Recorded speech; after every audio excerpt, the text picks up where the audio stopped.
The debate में आपका स्वागत है। आज हम उस दुनिया की बात करेंगे जिसमें हम में से ज़्यादातर लोग हर रोज़ जीते हैं, ऑफिस की दुनिया, और ख़ास तौर पर ऑफिस पॉलिटिक्स की। ये एक ऐसा विषय है जहां काबिलियत के साथ साथ आपके रिश्ते, आपकी धारणाएं और कभी-कभी पीठ पीछे की बातें भी आपका करियर बना या बिगाड़ सकती हैं। बिल्कुल। और इसी से जुड़ा एक बुनियादी सवाल है जिस पर आज हम चर्चा करेंगे। क्या ऑफिस पॉलिटिक्स एक सच्चाई है जिसे हमें बस स्वीकार कर लेना चाहिए और उससे निपटने के लिए दांवपेंच सीखने चाहिए, या फिर ये एक खराब और कह सकते हैं कि जहरीले वर्क कल्चर का लक्षण है जिसे ठीक करने की जिम्मेदारी हम सब की है? मेरा मानना है कि व्यावहारिक होना सबसे ज़रूरी है। ऑफिस पॉलिटिक्स से बचने का नहीं, बल्कि उसे सही तरीके से संभालने का हुनर सीखना ही आगे बढ़ने का रास्ता है। ये पूरी तरह से व्यक्तिगत रणनीति और समझदारी का खेल है। और मैं इस बात से बिल्कुल सहमत नहीं हूं।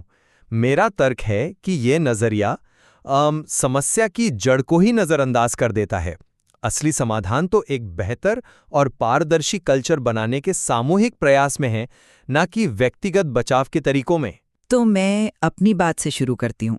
देखिए, हमें ये मानना होगा कि ऑफिस पॉलिटिक्स हमेशा रहेगी।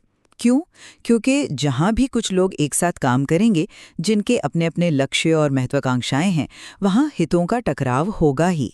हर किसी को प्रमोशन चाहिए, पहचान चाहिए। ऐसे में कुछ लोग दूसरों को नीचा दिखाने या किसी और के काम का क्रेडिट लेने से नहीं हिचकिचाते। अब ऐसे में आप क्या करेंगे? मतलब हाथ पर हाथ धरे बैठे रहेंगे कि एक दिन मैनेजमेंट सब ठीक कर देगा? नहीं। सबसे असरदार तरीका है खुद को मजबूत बनाना। अपने काम को सामने रखना सीखें। अगर आपने कुछ अच्छा किया है तो इंतजार मत कीजिए कि कोई और उसकी तारीफ करेगा। खुद अपने मैनेजर को बताइए, चाहे वो ईमेल के जरिए हो या मीटिंग में। ये सिर्फ अपनी रक्षा करना नहीं है, बल्कि अपने करियर की बागडोर अपने हाथ में लेना है। ये एक तरह से आप कह सकती हैं कि बॉटम अप बदलाव है। जब एक एक करके लोग पेशेवर तरीके से अपने काम को सामने रखते हैं तो धीरे धीरे कल्चर में भी जवाबदेही आती है। आपकी बात सुनने में तो बहुत सशक्त लगती है, लेकिन मुझे लगता है कि ये एक बहुत ही थका देने वाली लड़ाई है। आप सारा का सारा बोझ उस कर्मचारी पर डाल रहे हैं जो शायद पहले से ही इस पॉलिटिक्स का शिकार है। ये तो वैसा ही हुआ जैसे किसी को कहना कि तुम जहरीले पानी में तैरना सीख लो, बजाय इसके कि उस पानी को साफ करने की कोशिश की जाए। ये नजरिया तो पहले ही मान लेता है कि कल्चर तो खराब ही रहेगा, बस आपको उससे लड़ना सीखना है। असली समाधान तो व्यवस्था में बदलाव लाना है। सोचिए, अगर मैनेजमेंट एक ऐसा माहौल बनाए जहां हर किसी के काम को पहचान मिले, जहां सीनियर्स की जिम्मेदारी हो कि वो जूनियर्स को सिखाएं, और जहां कोई भी मैनेजर किसी को सबके सामने जलील ना करे, तो क्या पॉलिटिक्स को पनपने की जगह मिलेगी? बिल्कुल नहीं। अगर हर कोई सिर्फ अपना काम बचाने और क्रेडिट लेने में ही लगा रहेगा, तो टीम वर्क और सहयोग की भावना का क्या होगा? वो तो पूरी तरह खत्म हो जाएगी। हमारा लक्ष्य एक ऐसा माहौल बनाना होना चाहिए जहां पॉलिटिक्स की जरूरत ही ना पड़े, ना कि ऐसी तरकीबें सीखना कि उस माहौल में कैसे जिंदा रहा जाए। आप एक आदर्श स्थिति की बात कर रहे हैं और मैं वास्तविक स्थिति की। चलिए जिम्मेदारी के सवाल पर आते हैं। कल्पना कीजिए एक युवा डेवलपर की। मान लीजिए उसका नाम रोहित है। वो बहुत प्रतिभाशाली है, देर रात तक रुककर काम करता है, लेकिन थोड़ा शांत स्वभाव का है। उसी की टीम में एक और व्यक्ति है जो काम भले ही औसत करता हो, लेकिन मैनेजर के सामने बातें बनाने में माहिर है। अब रोहित के काम का क्रेडिट अगर वो दूसरा व्यक्ति ले जाता है, तो इसमें किसकी गलती है? क्या हम सिर्फ सिस्टम को दोष देते रहेंगे? रोहित को भी तो अपनी जिम्मेदारी समझनी होगी। उसे सीखना होगा कि अपना काम कैसे दिखाया जाता है। ये सोचना कि कोई और आकर माहौल ठीक करेगा, ये आपको कमजोर बनाता है। एक मिनट, मैं ये नहीं कह रहा कि रोहित की कोई जिम्मेदारी नहीं है, लेकिन ये प्राथमिक जिम्मेदारी नहीं है। प्राथमिक जिम्मेदारी मैनेजमेंट और कंपनी की है कि वो एक निष्पक्ष माहौल बनाए। आपने जो उदाहरण दिया वो असल में एक मैनेजर की विफलता है। एक अच्छे मैनेजर की नजर इस बात पर होनी चाहिए कि कौन असल में काम कर रहा है और कौन सिर्फ बातें बना रहा है। अब उस आईपीएल मैच वाले उदाहरण को ही देख लीजिए, जहां टीम के मालिक ने कप्तान केएल राहुल को सबके सामने डांटा। ये क्लासिक उदाहरण है खराब लीडरशिप का। यहां आप खिलाड़ी को व्यक्तिगत रूप से क्या करने की सलाह देंगे? क्या वो मालिक से लड़ने लगे? नहीं, ये एक प्रणालीगत विफलता है। एक अच्छी संस्कृति हमेशा ऊपर से नीचे की ओर आती है। जब लीडरशिप ही जहरीली हो तो एक अकेला कर्मचारी अपनी लड़ाई मतलब कब तक लड़ेगा? मैं उस घटना की निंदा करती हूँ, वो बिल्कुल गलत था। लेकिन मैं रोजमर्रा के ऑफिस की बात कर रही हूँ। हर ऑफिस में ऐसे लोग होते हैं जो जानकारी छिपाते हैं। वो सोचते हैं कि अगर मैंने सब कुछ बता दिया तो मेरी अहमियत खत्म हो जाएगी। ये एक बहुत आम समस्या है। अब यहाँ आपका सिस्टम सुधारो वाला सिद्धांत कैसे काम करेगा? क्या आप एचआर के पास शिकायत करने जाएंगे? उसमें तो महीनों लग जाएंगे। तब तक आपका काम रुका रहेगा।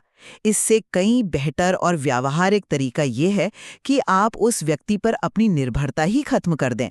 खुद रिसर्च करें, नए तरीके सीखें और अपना काम करने की क्षमता विकसित करें। ये आपको न केवल आत्मनिर्भर बनाता है, बल्कि उस जानकारी छिपाने वाले व्यक्ति की शक्ति को भी कम कर देता है। एक तरह से आपने उसे अप्रासंगिक बना दिया। ये एक व्यक्तिगत जीत है। लेकिन ये एक शॉर्ट टर्म समाधान है जो लंबे समय में पूरी टीम और कंपनी को नुकसान पहुंचाता है। अगर कोई जानकारी साझा नहीं कर रहा है तो ये एक बहुत बड़ी प्रणालीगत समस्या का संकेत है। ये दिखाता है कि टीम में असुरक्षा और अविश्वास का माहौल है। ये एक आप कह सकते हैं कि रेड फ्लैग है जिसे मैनेजमेंट को देखना चाहिए। आपके तरीके से हाँ शायद आप अपना काम कर लेंगे, लेकिन वो खराब संस्कृति तो वैसी की वैसी ही रही, है ना? कल कोई नया कर्मचारी आएगा, वो भी उसी जाल में फंसेगा। एक बेहतर तरीका यह है कि इस मुद्दे को टीम लीडर के सामने उठाया जाए, पर शिकायत के तौर पर नहीं, बल्कि एक प्रक्रिया में सुधार के सुझाव के तौर पर। जैसे क्यों ना हम एक शेयर्ड नॉलेज बेस बनाएं ताकि सबकी जानकारी एक जगह रहे। इससे समस्या का समाधान भी होता है और किसी एक व्यक्ति पर निशाना भी नहीं साधा जाता। एक स्वस्थ संस्कृति ज्ञान साझा करने को प्रोत्साहित करती है, उसे व्यक्तिगत हथियार नहीं मानती। और जब तक वो स्वस्थ संस्कृति नहीं बनती, तब तक क्या आप अपने काम का क्रेडिट किसी और को लेने देंगी? क्योंकि जानकारी छिपाना और क्रेडिट चुराना ये दोनों एक ही सिक्के के दो पहलू हैं। दोनों ही असुरक्षा से पैदा होते हैं।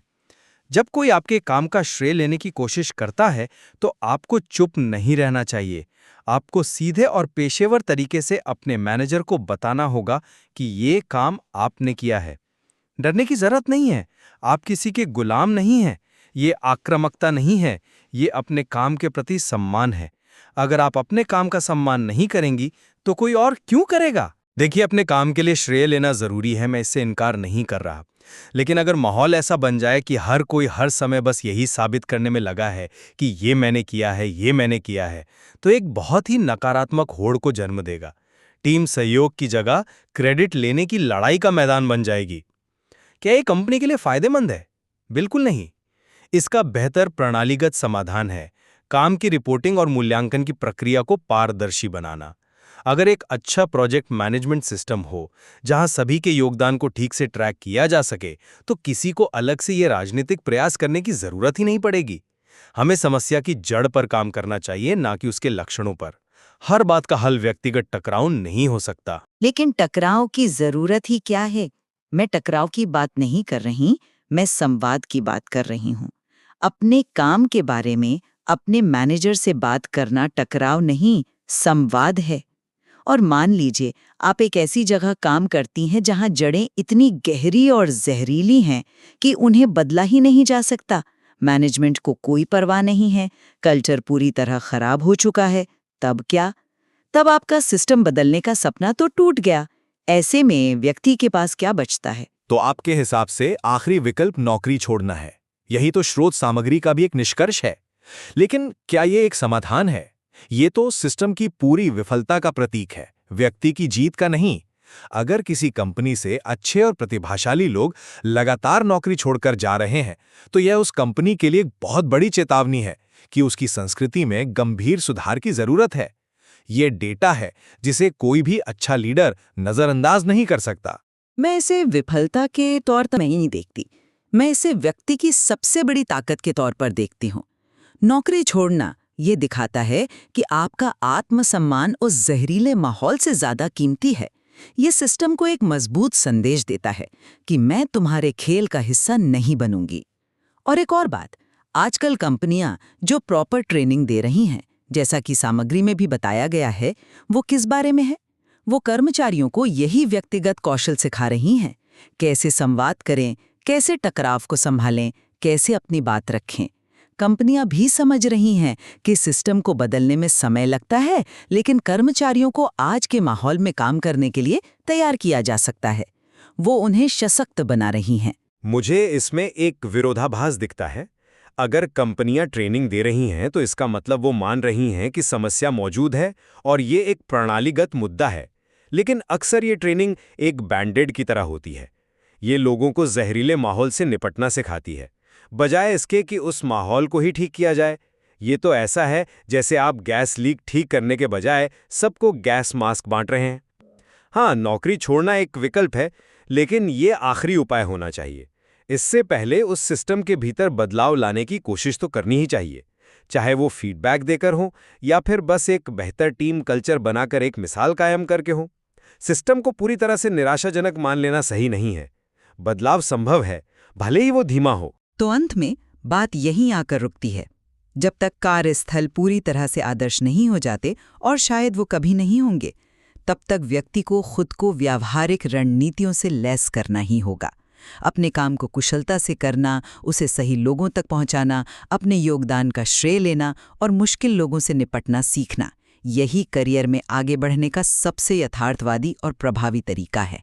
हम एक आदर्श दुनिया की प्रतीक्षा में अपने आज को बर्बाद नहीं कर सकते। और मेरा मानना है कि व्यक्तिगत कौशल जरूरी हैं, मैं उन्हें नकार नहीं रहा, लेकिन केवल उन पर निर्भर रहना एक खराब संस्कृति को चुपचाप स्वीकार करने और उसे बने रहने देने जैसा है।